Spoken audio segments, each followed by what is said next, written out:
Olá! Carruagens de Fogo, Blade Runner, a série Cosmos de Carl Sagan. O que tudo isso tem em comum? Tudo isso tem em comum este homem, que acabou de falecer, ao que tudo indica, de Covid-19. Essa desgraça da Covid que leva as melhores pessoas desse planeta. E eu digo isso sem nenhum tipo de ideia de estar errado por falar isso, porque realmente Vangelis foi um grande gênio da música. E não só por fazer músicas lindas, premiadas, como todos conhecem, né? Esta mesma do Chariots of Fire, Carruagens de Fogo, que acho que é a mais conhecida, a maravilhosa trilha de Blade Runner, e a primeira música dele que eu escutei na minha vida com 10 anos, que é o primeiro movimento de Heaven and Hell, que foi para a série Cosmos, a primeira versão da série Cosmos do Carl Sagan, falecido também, né, o astrônomo Carl Sagan.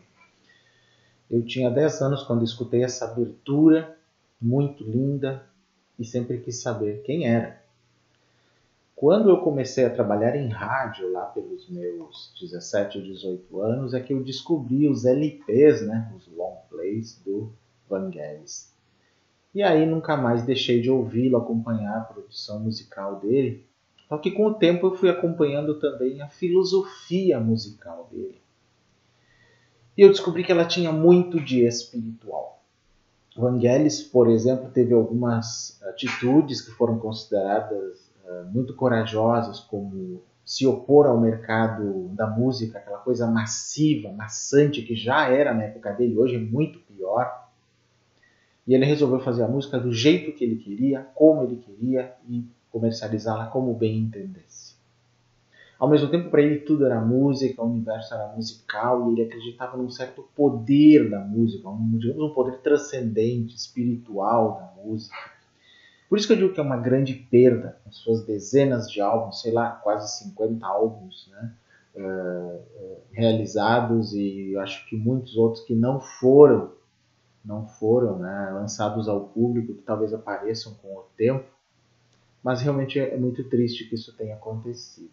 E a princípio que dizem, né, até os jornais gregos, ele estava internado na França, se recuperando da Covid-19, só que no meio disso ele acabou falecendo. Então foi mais uma das milhões de vítimas deste planeta da Covid-19, assim como meu pai, por exemplo. Né?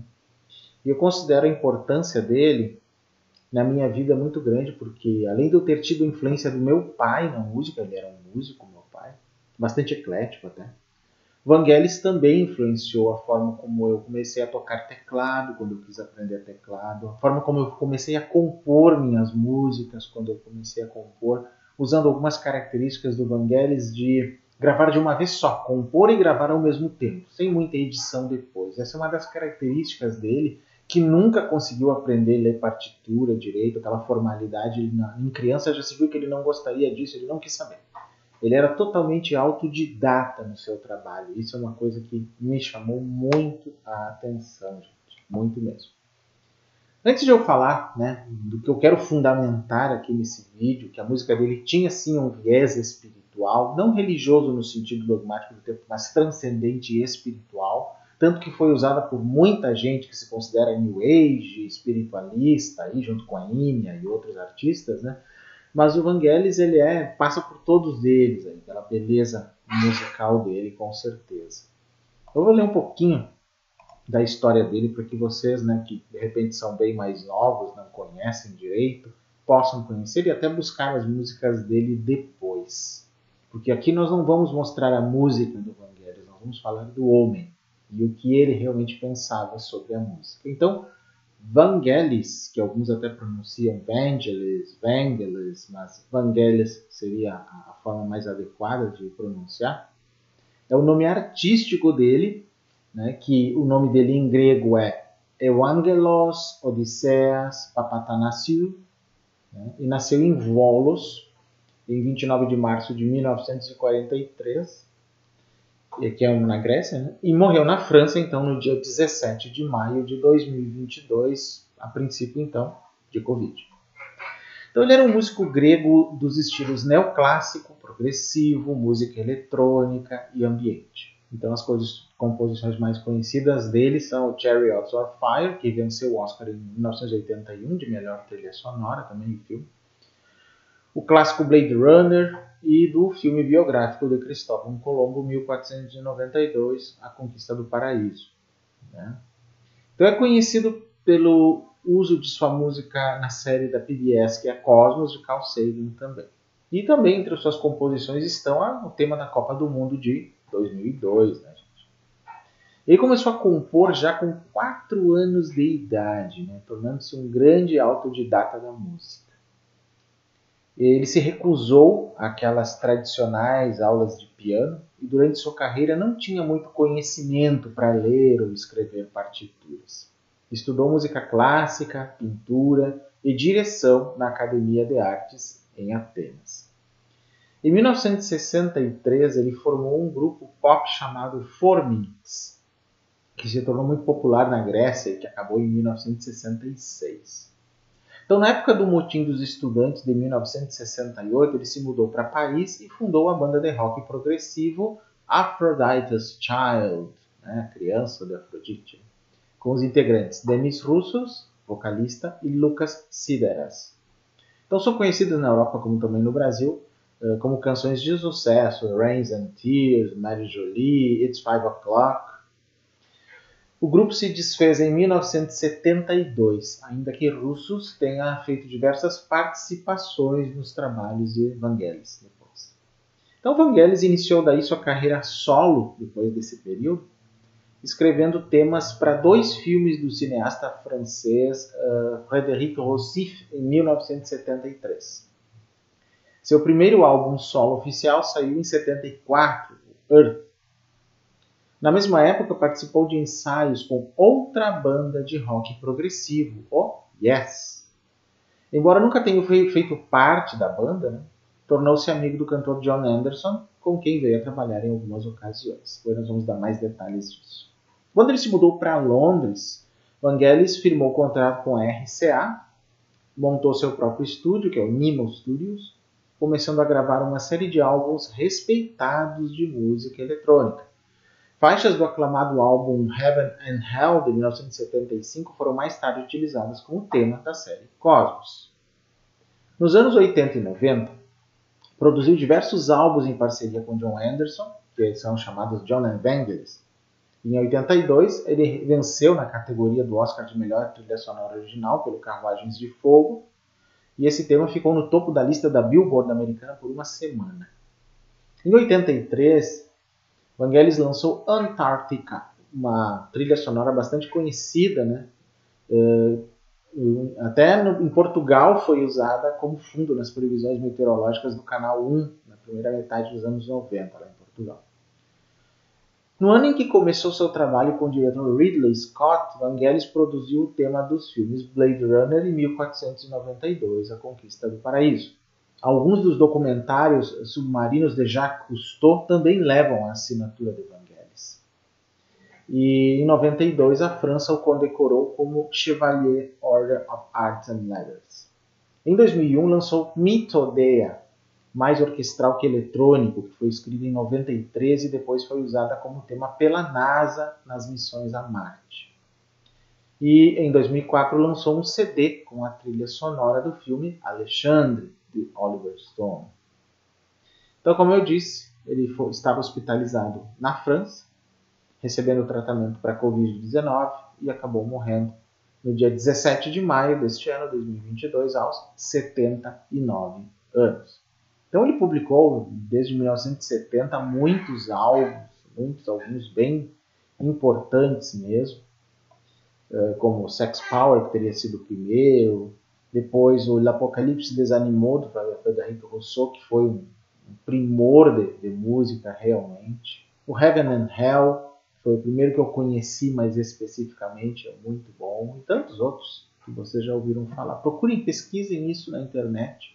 O último que ele lançou, que é o Nocturne, em 2019, são faixas para piano de algumas músicas que ele já tinha feito e outras novas. Ficou muito bonito também esse último álbum dele. Muito bem. Vamos trocar a figurinha dele aqui para facilitar para vocês. Vamos colocar um Vangelis mais novo, né? Bem mais novo aqui. Eu vou aproveitar essa figura que está aqui para falar o seguinte. Por que eu quero dizer que a música dele tem um viés, digamos assim, espiritual?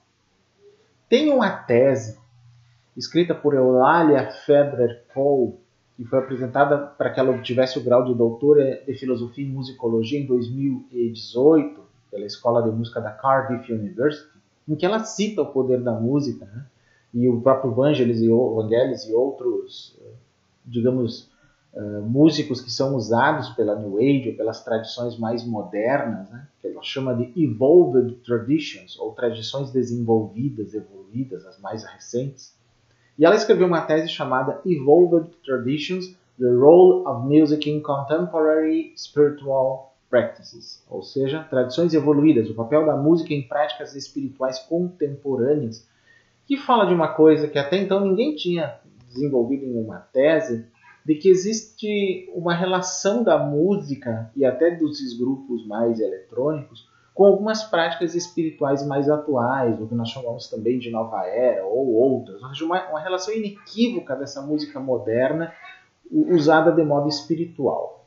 E ela tem um trecho da sua tese, que é um subtítulo chamado A Música Reúne Tudo, que depois, com tudo que eu vou falar do Vangelis no restante desse vídeo, prestem atenção no que ela fala agora, faz muito sentido para a gente concluir que a música do Vangelis não só tem um poder espiritual, um poder transcendental, como não era algo que ele desconhecesse, era algo que ele sabia e inclusive procurava fazer isso com a música dele, produzir isso na música dele, provocar isso nas pessoas. Então nesse trecho que eu vou ler, ela diz o seguinte: a música pode modificar nosso ser no mundo. Isso reflete o que Rupert Steele descreveu como o dualismo entre Cronos, o tempo, e Kairos, o momento, ou o tempo físico que passa e a interpretação subjetiva dessa duração. A música, portanto, mantém sua capacidade de parar o tempo físico e impulsionar o indivíduo para um momento estático, atemporal, a sugestão de um sentimento espiritual. Exatamente o que depois nós vemos Vangelis falando em algumas entrevistas que eu traduzi para vocês. Por isso, Johannes Ehrlich atribui algumas das qualidades tradicionalmente associadas à religião à música. Quais seriam elas?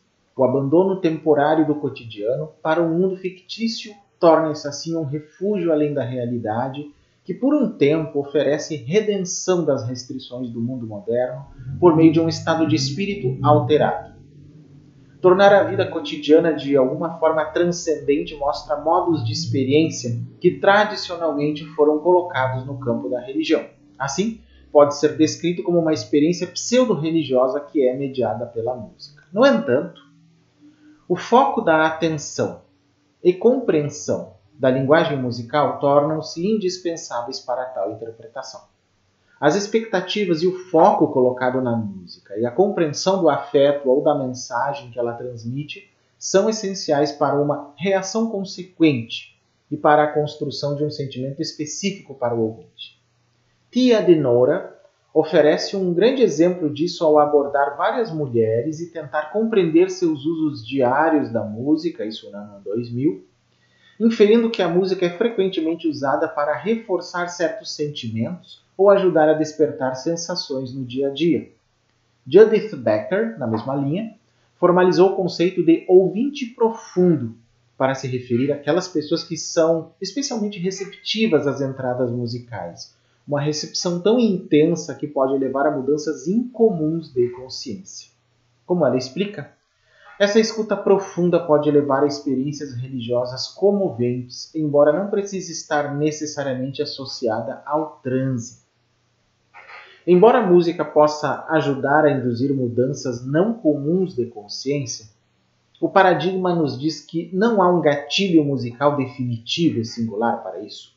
Dada a ampla gama e variedade de mudanças não comuns de consciência que existem, a música pode ser tão variável quanto as próprias mudanças ou as atividades desenvolvidas em paralelo ao seu material sonoro. A construção cultural e social da entrada em uma mudança não comum de consciência pode estar associada a um ritmo ou input musical específico, ou pode depender apenas da predisposição dos próprios participantes para dar o passo final. O mesmo acontece com os instrumentos envolvidos na execução de tais atividades, que variam de contexto para contexto e que terão pressupostos ou conotações culturais construídas em torno de sua própria sonoridade. Que não haja uma única maneira de abordar a música para a entrada nessas mudanças de consciência é de fato uma prova da necessidade de um acordo intersubjetivo sobre o que é a consciência, bem como sobre sua alteração em relação ao conjunto cultural onde a questão é levantada. A música introduz um elemento vital para enquadrar a espiritualidade, especialmente durante a construção de mudanças não comuns de consciência em conjuntos rituais aderentes a um cosmos sagrado de fundo. Muito interessante mesmo esse material. Na verdade, a tese dela tem, 500 páginas, gente, a tese dessa pesquisadora, mas esse é o ponto que eu escolhi porque é onde ela insere a música numa espiritualidade e depois ela vai falando da música moderna, dos rituais modernos, até do pessoal da nova era, e ela inclui uma lista de músicas que podem ser usadas em nível de musicoterapia e tem várias do Vangelis ali, entre outros artistas, que se inseririam nesse sentido. Mas o fato de que ela diz que é possível, por esse tipo, né, de música, se entrar em outros estados de consciência é uma coisa que eu testei muito desde a década de 80, 90 na verdade, até com músicas do Vangelis, né, numas práticas meditativas que eu fazia muitos anos atrás, em que é um exercício de meditação até pouco conhecido, em que é bom fazer com música instrumental, e as do Vangelis são ótimas para isso. A gente se coloca num estado meditativo com aquele protocolo todo de meditação e procura entrar na música, na sonoridade da música, e procura perceber que cores a nossa mente capta a partir daqueles sons. Parece que algumas pessoas, inclusive até alguns autistas, têm capacidade de ouvir sons ou vê-los em cores. Mas é um exercício que é possível, sim. E a música do Vangelis foi uma das que eu usei nesses experimentos muitos anos atrás, gente. Então, baseado na ideia de que algumas músicas podem realmente fazer esse efeito na mente. Independe, como o próprio Vangelis dizia, se a música é eletrônica ou se é acústica, porque ele mesmo mesclava nos seus álbuns instrumentos acústicos e instrumentos eletrônicos. Ele mesmo dizia que isso não era o mais importante. Qualquer coisa poderia ser um instrumento musical, uma coisa meio Hermeto Pascoal, assim, praticamente, né? E ele disse que mais do que o instrumental, o que importava era a música ser captada semelhante a uma escultura que está dentro de uma rocha e daí você esculpe até chegar à escultura que você viu. A mesma coisa a música. Por isso que talvez ele conseguisse produzir música instantaneamente. Ele tocava a música enquanto ela era criada ou manifestada. Ele mesmo chegou a falar, a gente vai ver daqui a pouquinho, que a música meio que era canalizada por ele. Ele meio que era um canal para alguma coisa que se manifestava. Aliás, Beethoven dava a entender isso e vários outros músicos bem conhecidos da humanidade, né? Muito bem, vamos colocar uma outra figurinha dele aqui. Aqui ele já mais velho, já nos seus últimos anos, com certeza já bastante satisfeito. Mas tem um artigo que é uma entrevista que foi feita em 2016 com ele, que está no loudersound.com. Eu nunca encontrei traduzida, por isso eu traduzi partes para poder usar aqui, que se chama Vangelis sobre a ciência e o poder da música, por Mark Powell, que foi o entrevistador, em 5 de dezembro de 2016. Então tem coisas muito interessantes sobre o que ele pensava sobre a música nesse artigo, e é isso que nós vamos ver agora um pouquinho com vocês. Toda vez que um som sai das minhas mãos, foi e é sempre instintivo. Não há pensamento, e não tenho ideias preconcebidas, ou planos, ou construções preconcebidas. Eu sigo esse fluxo até que a música não precise mais de mim. Frases do próprio Vangelis Papatanassi. Veja como isso é uma descrição meditativa, praticamente não dual da música. E eu tenho a minha tese, e não só eu, de que a música é uma manifestação não dual na nossa mente, tanto na hora de produzi-la como de ouvi-la.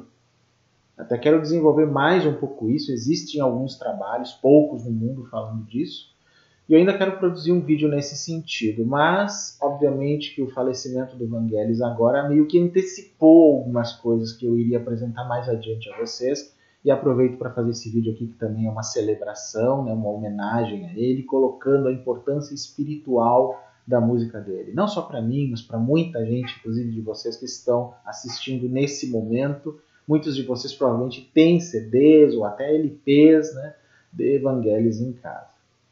Aí o entrevistador diz assim, não é segredo que Vangelis foi em 2016 a entrevista, que Vangelis é um homem notoriamente privado que raramente deu entrevistas ao longo de sua carreira. A importância de tal atividade raramente o incomoda, pois seu foco muda para o próximo projeto criativo no momento em que o novo álbum é lançado. Aí o próprio Vangelis diz num dado momento da entrevista. Culturalmente, foi bem diferente quando cheguei à Inglaterra em meados dos anos 70, mas aprendi a me adaptar. Vindo de uma cultura diferente, onde cafés e restaurantes ficavam abertos até tarde, fiquei surpreso quando percebi que a maioria das coisas fechava às 22h30, como acontecia na década de 70 na Grã-Bretanha. É importante entender que para mim fazer música é um processo tão natural e instintivo quanto respirar. Se uma peça musical que crio dura 6 minutos e 30 segundos, geralmente significa que demorei esse tempo para criar essa peça, diz ele sobre sua filosofia composicional. Inclusive eu, gente, me inspirei nisso para fazer muitas das músicas dos meus álbuns, né, desde 2008 e 2009. Muitas delas foram feitas dessa forma. Tem músicas que duraram 12 minutos ou até mais, que foram feitas de uma só vez e depois eu só coloquei, né, uma pequena alteração, mixagem ali, alguma coisa assim, e ela ficou. E a inspiração para fazer isso foi Vangelis. Ele continua aqui. Isso se deve ao sistema de gravação e à técnica que desenvolvi ao longo dos anos. Quando chega o momento e começo a tocar, posso ter acesso a qualquer som que preciso, ou melhor, o que a música precisa, imediatamente, o que torna meu trabalho mais completo. Com esse método, eu não preciso passar pelo processo de mixagem, porque a mixagem acontece durante a minha performance. É uma maneira muito libertadora de trabalhar. Às vezes escuto peças que posso ter gravado alguns meses antes e me pergunto de onde elas vieram, mas é importante apenas seguir o momento, quando esses momentos chegam, e não ter medo de cometer erros. Isso foi a base, inclusive, do meu trabalho, gente. Vocês estão vendo aqui nessa foto ele com vários teclados. Esse aqui é um outro melhor, em vários teclados. O que ele quer dizer é que ele deixava os teclados todos já pré-definidos, todos os timbres, tudo que ele precisava, todos os instrumentos. Então ele fazia a música basicamente em tudo aquilo que está em volta dele. Em vez de gravar uma por uma e depois ir mixando uma por uma, ele fazia tudo ao mesmo tempo. É muito fácil vocês encontrarem aqui pelo YouTube mesmo vídeos dele nestas performances. Procurem que vocês vão achar. É muito, muito interessante, muito bonito, tem muito material. Claro, tudo geralmente em inglês, as legendas em inglês, então para muitas pessoas é difícil entender o que ele está dizendo. Mas eu estou aqui nesse vídeo exatamente traduzindo algumas coisas para vocês. Mas é interessante que ele diz que se ele escutasse meses depois alguma coisa que ele tinha feito nesse formato, ele mesmo perguntava como que isso foi possível. Isso me aconteceu de certa forma com algumas coisas que eu fiz na minha vida, algumas músicas em que saíram, eu estava literalmente num estado alterado de consciência, e quando eu escutava a música é como se eu não conseguisse me lembrar de quando eu fiz aquilo. Interessante, né, gente? E ele praticamente fala algo parecido em vários momentos, em algumas entrevistas dele, sobre esse processo criativo. Ele entrava num êxtase, podemos dizer assim. Ele não era um músico de criar uma melodia, treinar aquela melodia necessariamente para tocar. Ele fez isso poucas vezes em público. Eu acredito que isso fosse meio chato para ele até. Ou ele deixava teclados pré-definidos para isso, muito provavelmente, né? Digamos, ele nesse sentido era bem menos afeito que Jean-Michel Jarre a tocar em público. Pelo contrário, Jarre adora tocar em público. E ele não, ele era bem mais intimista nesse sentido, introvertido, né? Então eu acho bem interessante essa visão que é dada aqui dele. Então ele realmente sentia a música como algo espiritual. Continuando alguns trechos desse artigo aqui, dessa entrevista, o entrevistador coloca assim: o projeto do álbum Rosetta, esse que é bem um dos mais recentes dele, começou com uma videochamada entre Vangelis e o astronauta da Agência Espacial Europeia André Kuipers em 2014, enquanto Kuipers estava a bordo da Estação Espacial Internacional. Inspirado, Vangelis se ofereceu para compor músicas para celebrar a missão Rosetta. Meu primeiro encontro com projetos espaciais foi quando conheci Carl Sagan, diz o Vangelis. Ele usou algumas das minhas músicas em sua série de televisão Cosmos. Minhas relações com a NASA e a Agência Espacial Europeia são longas. Para mim era inevitável que um dia me juntasse a este mundo científico. Eu sempre considerei que música é ciência. Período. Interessante isso, né? E não deve passar despercebido que o Mitodeia de 2001 também foi inspirado pela missão Odyssey da NASA a Marte. Vangelis afirmou uma vez que ao criar música, ele atua como um canal através do qual a música é uma ponte para o barulho do caos. Vejam que interessante. Ele explica: acredito que a música está implantada em todos nós e que temos uma memória coletiva. Se você concorda com essa teoria, o que para mim é um fato, e se você aceita que fomos de alguma forma criados pela música e todos fazemos parte de uma memória coletiva, tudo o mais segue. Eu tenho que ser claro, não estou falando sobre o tipo de música que ouvimos no rádio, que é apenas um pequeno galho, mas estou falando sobre o lado científico da música, que é uma árvore, uma floresta e mais. Vejam que interessante isso, né? Literalmente ele canalizava o processo musical dele, no sentido bem amplo de ser ponte para alguma coisa que está em algum lugar não dual, na minha opinião. Continua ele. Nunca me senti confortável com o termo carreira, ele reflete. Eu faço música todos os dias, porque tem sido assim por toda a minha vida e continuo fazendo da mesma maneira. Eu nunca me senti confortável em fazer parte do negócio da música. Para mim, desde os meus primeiros dias trabalhando com gravadoras, tem sido um meio para eu criar nos meus próprios termos, tanto quanto possível. Esse desejo de fazer música em seus próprios termos remonta à época em que ele chamou a atenção do público pela primeira vez como membro do grupo grego, né, de rock progressivo Aphrodite's Child,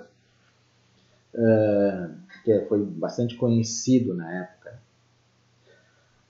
Por sorte, né, pela recomendação do chefe da A&R da Philips, Grécia, a banda decidiu tentar a sorte na Inglaterra. A oportunidade de explorar horizontes musicais no exterior atraiu fortemente os músicos do grupo, né, e foi tomada a decisão de deixar a Grécia, então, sob um golpe militar de direita. À medida que as coisas transcorreram, esses planos sofreriam sérios reveses. Antes da partida, Silver Koulouris recebeu seus papéis de convocação militar e foi forçado a prestar serviço nacional. Os 3 músicos restantes do grupo tiveram que viajar para a Europa Ocidental sem um guitarrista. Então o trio foi para Paris, onde após a resolução dos problemas de permissão de trabalhos britânicos, eles se viram presos na França devido a uma greve nacional de transportes. Os primeiros estágios da agitação industrial e estudantil francesa de 1968. Né? Por causa de todos os problemas na França naquela época, estávamos presos e não tínhamos dinheiro para sobreviver, ele disse. Eu não podia nem ligar para a Grécia para pedir ajuda e então decidi ligar para Mercury Records na França, que nos ofereceu um acordo. Realmente não tivemos muita escolha e tivemos que assinar um contrato para sobreviver. Como resultado, o contrato não foi nada bom, mas nos tornamos comercialmente bem-sucedidos. Bom, ao assinar com a Mercury, Lou Reisner, o produtor musical e chefe das operações europeias da Mercury Records, sugeriu que o grupo do Vangelis, né, mudasse seu nome, né, de The Papathanassiou Set para Aphrodite's Child. Então eles gravaram um single, Rain and Tears, em maio de 68, que se tornou o sucesso mundial do Aphrodite's Child. O álbum End of the World foi lançado pela Mercury Records em toda a Europa em outubro de 68. Foi adornado com uma capa psicodélica, que era bem comum naquela época, né?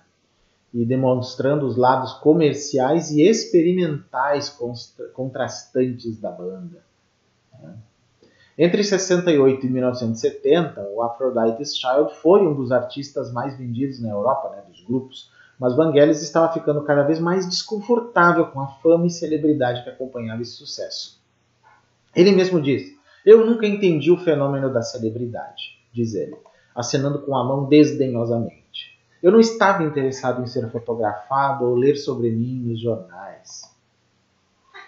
Bom, Coluris retornou à banda em 1970 e a sua chegada coincidiu com o desejo de Vangelis de elevar Aphrodite's Child a uma direção mais progressiva e experimental.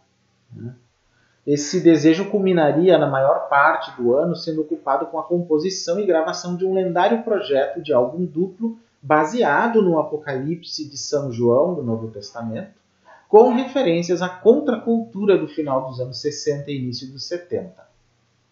A música do álbum 666 seria inovadora e impressionante em igual medida, mas acabaria levando à separação do Aphrodite's Child antes do lançamento do disco.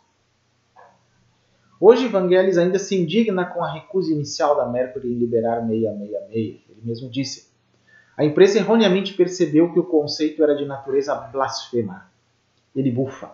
"Fizeram exceção à peça Infinity, em que a atriz grega Irene Papas forneceu um vocal que, embora arrebatador e indicativo dos tempos, não era pornográfico como a gravadora havia considerado.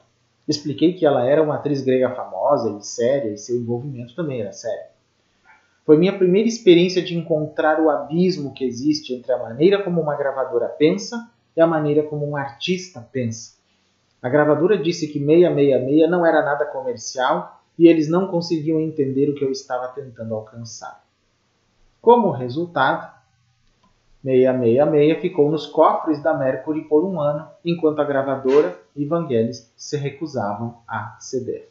Aí aconteceu uma coisa muito interessante, gente. Muito interessante mesmo, que eu até vou trocar as figuras aqui para mostrar aqui por que ele está com Salvador Dalí aqui embaixo, nesse trecho aqui. "Quando chegou o primeiro aniversário da conclusão do álbum, decidi fazer uma festa de aniversário para o álbum." Ele ri. "Reservei o estúdio em que havíamos feito o álbum, comprei um grande bolo de chocolate e uma vela e convidei todos os membros da banda, nossos amigos e alguns jornalistas para uma festa onde ouvimos o disco na íntegra. Isso foi uma declaração. A festa também foi agraciada com a presença marcante de Salvador Dalí, que declarou o álbum uma obra de grandeza. Finalmente, devido à esmagadora pressão artística e crítica, 666 garantiu um lançamento na França, no selo progressivo Vertigo, no final de 71, onde foi aclamado como uma obra-prima. O lançamento do álbum foi escalonado em toda a Europa, finalmente aparecendo no Reino Unido em 72, quando Aphrodite's Child não existia mais, e Vangelis começou a colaborar com o aclamado documentarista francês Frédéric Rossif em sua inovadora série de história natural para a televisão francesa, L'Apocalypse des Animaux, que é maravilhoso, tanto a série quanto a própria trilha sonora que o Vangelis fez, né, para ele. Os sons que Vangelis criou na trilha sonora foram notáveis, principalmente considerando que nenhum sintetizador foi usado no processo de gravação. Como um compositor que mais tarde se tornaria um dos principais expoentes de sintetizadores, L'Apocalypse des Animaux é uma visão fascinante da capacidade de um artista de criar sons aparentemente impossíveis de qualquer instrumento, seja acústico ou eletrônico. Gente, quando a gente escuta L'Apocalypse des Animaux, principalmente a faixa A Criação do Mundo, que é uma faixa de tamanho inteiro do lado B, é difícil acreditar que ele não usou sintetizadores ali. É uma coisa incrível. Continua ele aqui. "Na época, lembro que não tínhamos um minuto para pensar." Lembra? "Costumávamos fazer um programa de 1 hora por dia. Rossif foi a primeira pessoa com quem trabalhei que percebeu que a espontaneidade é a melhor maneira de trabalhar. Ele entendia como eu funcionava, então ele propositalmente evitou me mostrar qualquer uma das filmagens antes das sessões de gravação. Eu estava compondo e gravando enquanto assistia às imagens pela primeira vez." Essa técnica do Vangelis é tão boa que é a técnica que eu tenho usado quando sou convidado para fazer uma trilha, por exemplo, para um curta-metragem ou algum outro trabalho. Eu uso até hoje essa mesma técnica dele, que me inspira, gente. É bem interessante. Vangelis criou a música altamente evocativa da série, improvisando e tocando ao vivo enquanto assistia projeções de imagens de Rossif e restringindo o uso de overdubs ao mínimo, uma abordagem que ele continua a seguir até hoje. Essa maneira de criar um trabalho de trilha sonora era algo que ele achava natural. Nos últimos anos, enquanto compunha músicas para filmes que incluíam obras importantes como Carruagens de Fogo e Blade Runner, Vangelis nunca trabalhou com códigos de tempo gerados por computador para sincronizar sua música com a imagem, preferindo permitir que os diretores editassem sua música para se adequar ao humor retratado na tela depois que ele completou o seu trabalho. Inclusive, gente, nessa questão, no caso de Blade Runner, né, que é a figurinha, ele fez uma certa quantidade de músicas que na primeira versão, de 82, se usou, né, os produtores usaram uma produção de estúdio com uma orquestra, mas a autoria musical era do Vangelis.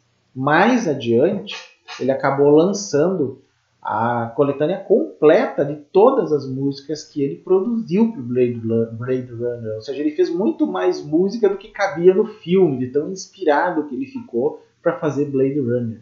E eu digo para vocês que a obra completa do que ele realmente fez e nunca foi publicado, né? Nunca foi gravado mesmo, lançado para o público, é muito bonita, não tem nenhuma dúvida nesse sentido. Né? O primeiro álbum solo de Vangelis, Earth, foi concebido e gravado em Paris e lançado na França e na Alemanha em outubro de 73.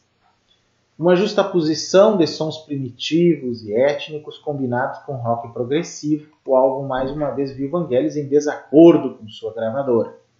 Essas gravadoras sempre foram um problema na vida dele, né, gente? E a gente sabe disso.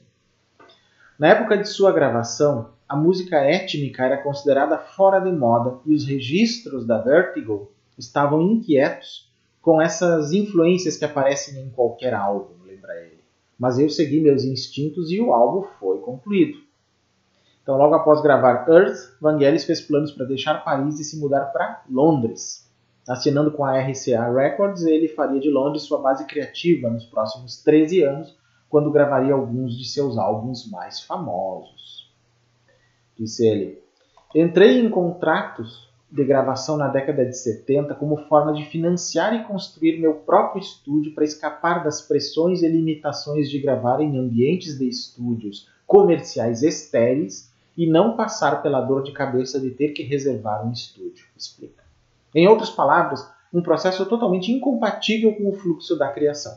Quando construí meu estúdio em Londres, isso significava que eu poderia criar o ambiente que poderia deixar todo mundo feliz e no qual eu teria prazer em trabalhar. Então, mudando-se para um apartamento na Queensgate, ele converteu um antigo estúdio fotográfico em sua base criativa. A construção de seu novo estúdio, Nemo, continuou ao longo dos meses finais de 1974 e o trabalho do primeiro álbum de Vangelis para a RCA começou no início de setembro de 1975. Os arredores eram caóticos quando eu fazia Heaven and Hell, que hoje é o meu álbum preferido de Vangelis. Ele revela. O meu álbum preferido dele, né? Mas o tempo todo eu estava motivado pelo conhecimento de que eu teria o ambiente perfeito no qual eu poderia trabalhar. Então, lançado em dezembro de 1975, Heaven and Hell é uma obra de tirar o fôlego de engenhosidade e complexidade musical, dominada por um trabalho de sintetizador dramático e arranjos corais impressionantes com o coro de câmara em inglês. Tornou-se o primeiro álbum das paradas britânicas de Vangelis e contou com sua primeira colaboração com o cantor do Yes, John Anderson, que forneceu um vocal para a música So Long Ago, So Clear. É incrível e ainda é o meu álbum preferido dele. Tendo sido o primeiro que realmente fez grande sucesso. O próprio Anderson, eu vou colocar aqui então a foto dele, né? John Anderson, que fez parte do Yes, era o vocalista do Yes. Ele era um admirador da trilha sonora de Vangelis para o L'Apocalypse des Animaux do Rossif. E em 74 ele visitou Vangelis em Paris. Então Anderson recordaria mais tarde. Ouvi uma faixa chamada Création du Monde, Criação do Mundo, que é também a minha preferida ali, e decidi que realmente precisava conhecer Vangelis. Eu tinha visto fotos de Vangelis cercado por teclados, com lasers atrás dele, e decidi que realmente precisava conhecê-lo. Mantivemos contato e quando Rick Wakeman saiu do Yes, pensei que Vangelis seria um ótimo substituto. Apesar de alguns ensaios iniciais com o Yes, o estilo de Vangelis não combinava com o formato confinado de um grupo, pois ele o considerava muito restritivo. No entanto, Anderson e Vangelis permaneceriam em contato. Quando perguntado sobre sua experiência com Yes, Vangelis se recusa a comentar. Ele não ia conseguir realmente ficar fazendo shows aqui e ali, essa celebridade toda não é para ele. Com a conclusão do Nimo Studios, a criatividade de Vangelis explodiu. Na década seguinte, ele gravaria uma série de álbuns que definiriam e abririam caminho nos mundos da música instrumental e eletrônica. Não se para ir para muita gente. Né? Então, o Albedo 0.39, de 1976, um trabalho conceitual considerado por muitos como um de seus melhores, ouviu empurrar os limites percebidos do sintetizador como um instrumento musical para novas dimensões, particularmente na faixa Poolstar, maravilhosa. Além dos sintetizadores, o álbum viu Vangelis utilizar uma grande variedade de outros instrumentos com extraordinária imaginação e desenvoltura. Sempre tentei extrair o máximo do comportamento de um som, explica. Acho mais importante conseguir um resultado harmonioso sem dar importância à fonte de onde se origina um som. Lembro-me de quando criança colocar correntes no piano dos meus pais só para ver como isso afetaria o som. Esse tipo de atitude sempre permaneceu comigo. A música de Vangelis assumiria dimensões ainda mais dramáticas quando ele adquiriu o sintetizador polifônico sensível ao toque, o Yamaha CS80, o instrumento com o qual ele é mais associado. O som dominaria álbuns como Spiral, China e seu trabalho nos álbuns de John and Vangelis, e informaria trilhas sonoras como Chariots of Fire e Blade Runner. Aquele som característico da música do Carruagens de Fogo, né, do início dele, é bem esse som que o Yamaha CS80 faz. Foi após o álbum China que Vangelis e John Anderson finalmente trabalharam juntos oficialmente. A colaboração começou com 3 semanas de sessões de gravação improvisadas e informais em fevereiro de 79 no Nimo Studios em Londres. Tudo improvisado, gente, que coisa incrível, né? As sessões não foram realizadas com nenhum projeto específico em mente, apenas para a diversão dos dois músicos, mas quando Anderson saiu do Yes no início de 1980, as coisas avançaram rapidamente. Depois de analisar as gravações, foi decidido que elas poderiam ser a base para um álbum em potencial. O trabalho final de produção foi concluído e em janeiro de 1980, Short Stories by John and Vangelis foi lançado. I Hear You Now, o primeiro single, tornou-se um sucesso que por sua vez fez de Short Stories um álbum de igual sucesso. A parceria viria o lançamento de mais 2 álbuns na década de 80, The Friends of Mr. Cairo e Private Collection. Houve um single de sucesso com I'll Find My Way Home, a minha música preferida de John and Vangelis, que é do álbum anterior, cujo State of Independence também se tornou um sucesso através de Donna Summer, quando ela lançou sua versão da música em 82, produzida por Quincy Jones. Veja só que situação, gente. Hoje está claro que Vangelis tem sentimentos mistos sobre esses álbuns, né? Ele tinha, assim. Embora houvesse singles de sucesso e assim por diante, fiquei muito desconfortável em participar de toda a promoção que tanto sucesso exigia, afirma. Eu não gostava de aparecer em programas como Top of the Pops. Eu estava muito desconfortável com isso. Ao mesmo tempo, gosto de peças como Horizon, que é uma peça do Private Collection, que é todo um lado do LP, né? Muito bonita, realmente. Incrível aquela música. Na verdade, o Vangelis parou de fazer álbuns com o John Anderson, se especulou durante muito tempo, e o Anderson acabou revelando num dado momento que um dia, conversando por telefone, o Vangelis disse que já não estava mais na vibe de fazer John and Vangelis. Por quê? Porque tinha esse apelo muito mais comercial e de muito mais celebridade, fama, e isso não era para ele. Ele realmente era muito introvertido. O início dos anos 80 também veria Vangelis alcançando novos patamares como compositor de trilhas sonoras de filmes.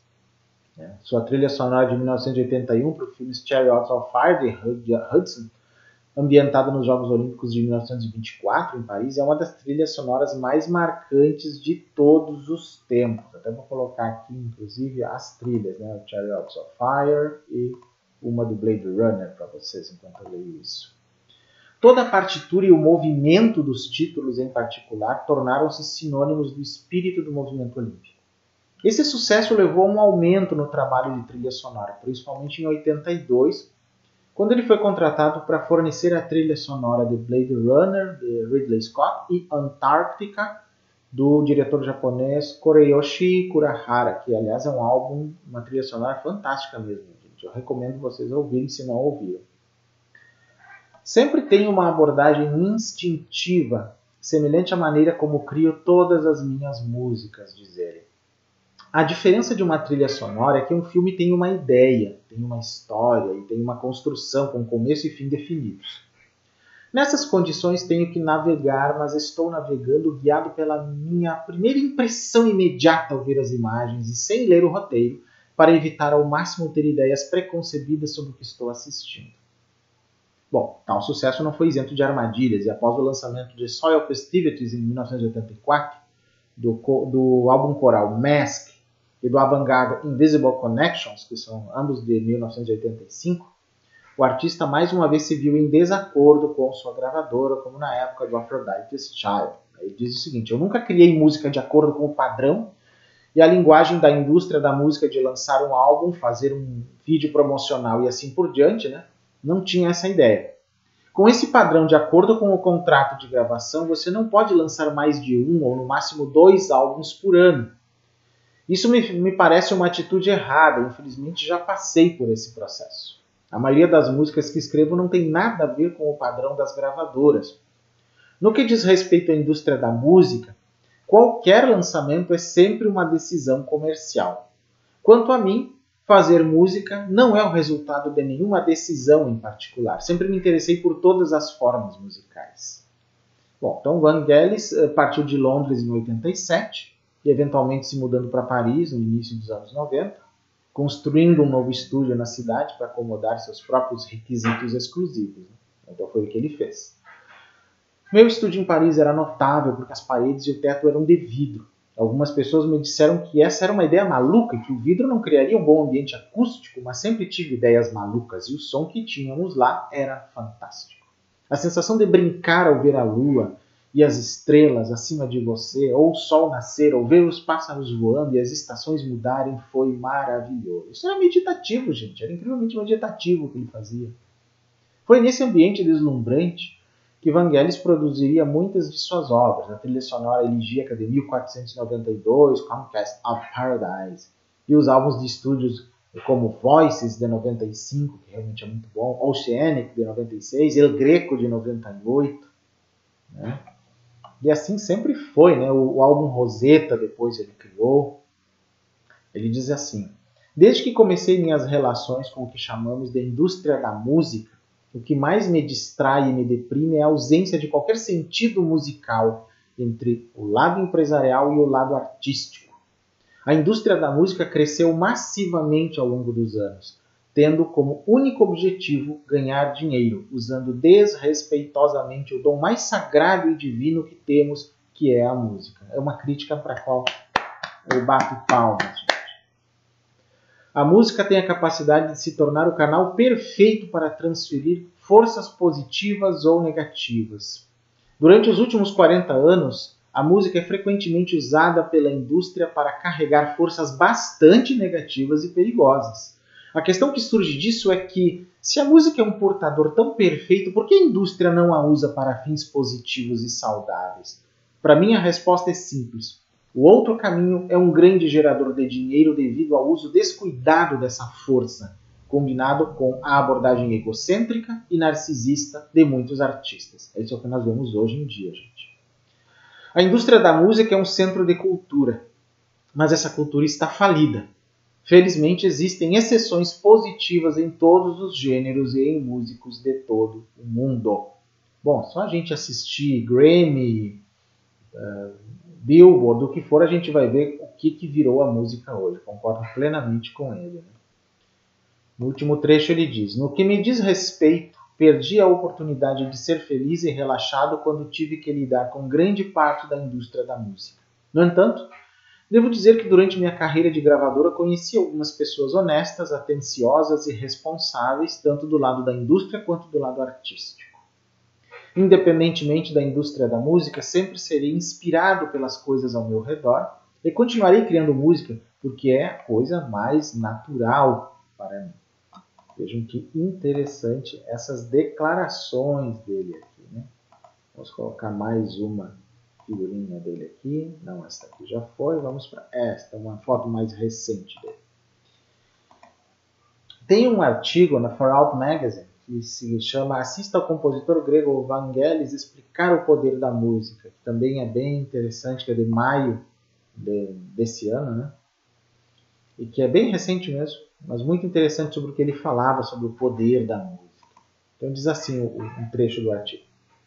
Vangelis foi um compositor grego conhecido por incríveis trilhas sonoras. Sua música, que ganhou Oscars, indicada ao Grammy, influenciou muito a forma como as pessoas veem o cinema e as partituras que os acompanham. Ele foi, nem é preciso dizer, um contribuinte verdadeiramente poderoso para o mundo da arte e da música. Então ele faleceu na terça-feira, 17 de maio, mas está claro que seu legado será lembrado. Em uma entrevista anterior no próprio site aqui do Farol, Vangelis falou sobre fazer música em tempos de caos e o poder de prestar atenção à beleza da arte e da música. Suas sábias palavras trazem uma atitude de esperança, bem como uma sensação de paz no mundo da música, da arte e da beleza. Na entrevista, Vangelis falou sobre o poder da música. Ele disse o seguinte: o que precisamos hoje, mais do que qualquer outra coisa, é investir na beleza, porque beleza é a harmonia que vem do caos.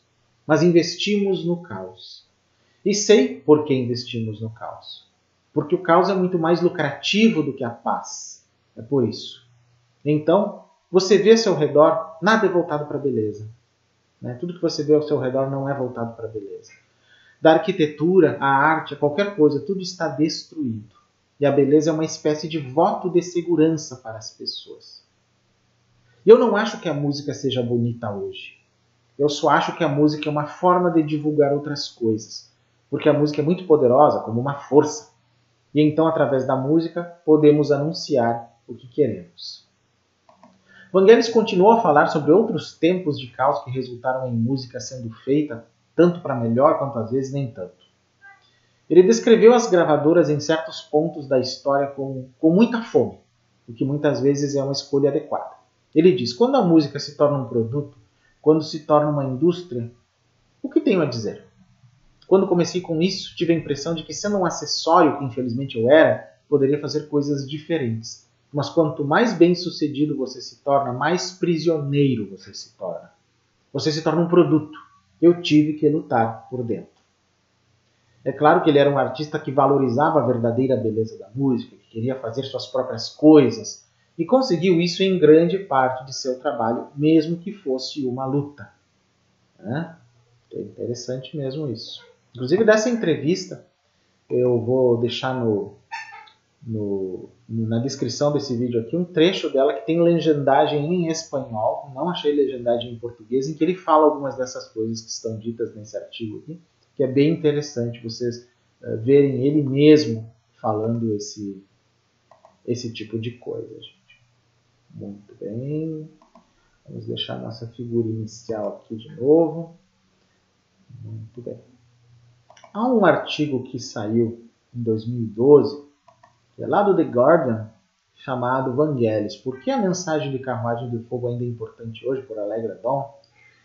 Que é bem interessante porque fala um pouco mais da visão que ele tinha da música. Eu acho muito legal que é o texto em que ele afirma o aspecto espiritual da música. E é com isso que nós vamos encerrar essa nossa homenagem a ele aqui, falando da espiritualidade musical. Ele disse o seguinte: se você procura a verdade, precisa ser corajoso. Minha principal inspiração foi a própria história. A história, no caso, por Carruagens de Fogo. O resto fiz instintivamente, sem pensar em mais nada, a não ser expressar meus sentimentos com os meios tecnológicos disponíveis na época, para fazer toda aquela trilha do Chariots of Fire, que é maravilhosa. Né? Bom, Vangelis raramente dá entrevistas, ele dá, né? Agora já não dá mais, obviamente, mas ele raramente deu entrevistas. Né? Aos 20 e poucos anos, a chegada de instrumentos eletrônicos tornou-se central na sua abordagem musical, embora ele não esteja tão interessado em revoluções técnicas mais recentes. Ele diz por que isso. Né? Ele diz assim, a fonte é eletrônica, diz ele sobre sua música, mas o que você faz com ele é o mesmo que com instrumentos acústicos. Som é som e vibração é vibração, seja de uma fonte eletrônica ou de um instrumento acústico. Né? Então ele fala que a música é uma das maiores forças do universo. A forma como usamos essas fontes é a chave para definir o resultado musical desejado. Sem descuidar dos instrumentos acústicos convencionais, passo bastante tempo lidando com as fontes eletrônicas de som, mas por favor não pense em computadores. Os computadores são extremamente úteis e surpreendentes para uma infinidade de áreas científicas, mas para mim, quando chega à criação, eles são insuficientes e lentos. Portanto, todos os meus esforços são para ficar longe dessa besta. Ele procurava não usar computadores para fazer a música dele. Né? A música dominou sua vida desde tenra idade. Seus pais o matricularam em aulas de música quando tinha 6 anos. Na década de 60, ele se mudou para a música pop. E no início dos anos 70 até flertou com a participação de estrelas britânicas do rock progressivo lá no Yes. Né? Eu me mudei para a indústria fonográfica. Eu tinha a impressão de que para estar vivo e ser capaz de criar o que eu tinha em mente, eu tinha que me tornar um sucesso. Ele aprendeu rapidamente que o sucesso comercial pode ter um preço alto. Percebi que sucesso e criatividade pura não são muito compatíveis, diz. Quanto mais bem-sucedido você se torna, mais você se torna um produto de algo que gera dinheiro. Em vez de poder avançar livremente e fazer o que realmente deseja, você se vê preso e obrigado a repetir a si mesmo e seu sucesso anterior. O sucesso é doce e traiçoeiro. Claro que ajuda você a vender coisas, mas eu tenho tentado toda a minha vida não cair na armadilha e tentar sair dela. E aí, sobre trilhas sonoras, ele falava: há casos em que um filme pode ficar sozinho sem música. Mas se a música for usada, é melhor que toque a alma e crie emoções que o resto do filme não consegue fazer. A música deve continuar as emoções, né, onde as palavras terminam. Infelizmente, a maioria dos filmes é inundada de música devido aos roteiros medíocres e aos produtores e à falta de talento dos diretores. A única coisa que tenho medo é da parte técnica. Alguma coisa sempre pode dar errado tecnicamente, o resto já está aí.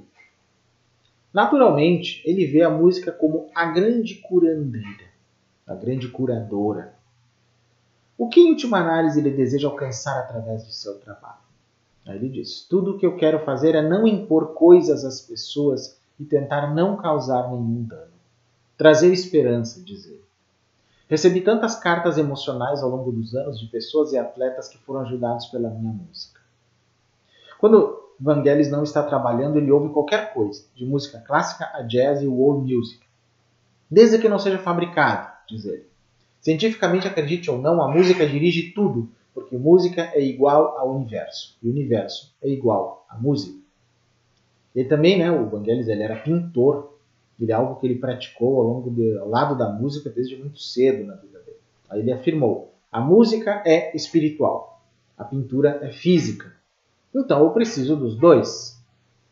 Em 2003, realizou uma exposição na Espanha que depois percorreu a América do Sul. No México havia um livro para as pessoas escreverem comentários, né, sobre a exposição das pinturas dele. Seu rosto se iluminando com um sorriso enorme enquanto falava isso. E a coisa mais linda nele foi algo escrito por uma menina de 9 anos de idade. Ela disse: adoro suas fotos, Vangelis. Só espero que sua música seja tão boa quanto suas pinturas. Olha que coisa, né? Complicado, né? Mas ele era realmente, não sei se era tão bom pintor assim quanto músico, mas de qualquer forma, não há dúvida de que ele é um dos grandes gênios, talvez um Beethoven da atualidade, né? E não há como a gente não fazer essa homenagem aqui, fechando 1 hora de vídeo praticamente já.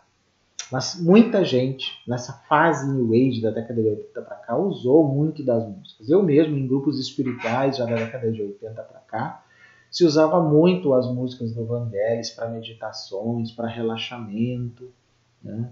E é inegável que elas podem induzir estados mais elevados de consciência, ou se quiserem, estados alterados, não há dúvida.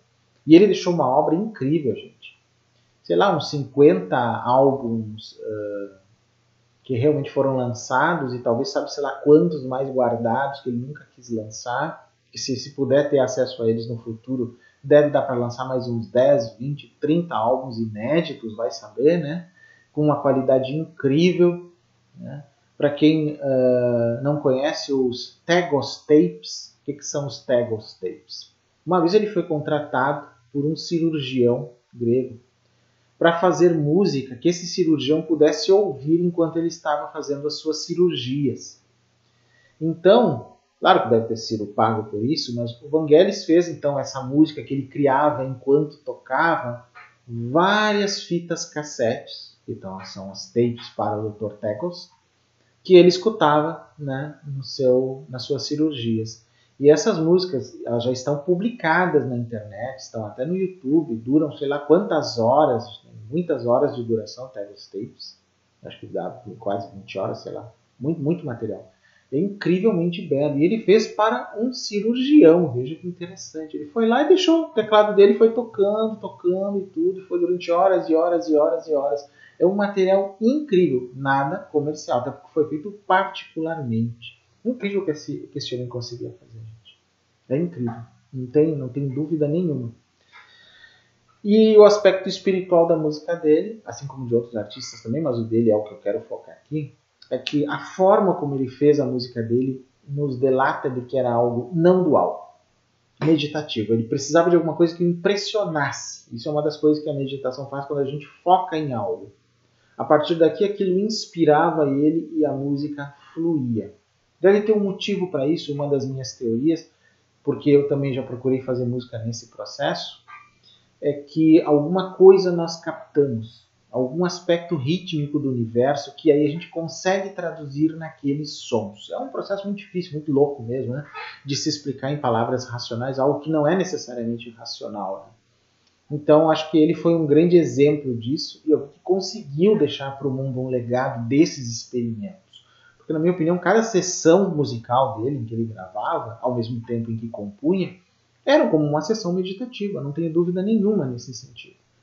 Então, se a gente puder trabalhar com a música desta forma, eu acho que ela vai ter um efeito muito maior. E hoje tem muito material musical que pode ser usado para esse tipo de coisa, gente. Realmente muito material, ok? Era essa a minha homenagem que eu tinha, né, ao nosso fantástico Evangelos Papatanásio. Né? E que ele esteja bem onde estiver, né? E que possa retornar a este mundo num momento em que este mundo possa entendê-lo melhor, possa valorizar mais esse tipo de talento. Né? Não tenho nenhuma outra coisa a dizer nesse sentido. É isso que eu tinha para colocar para vocês nesse momento a respeito de Vangelis. Sendo eu um grande fã dele, é o meu compositor preferido, com certeza. É isso, pessoal, e até um próximo vídeo.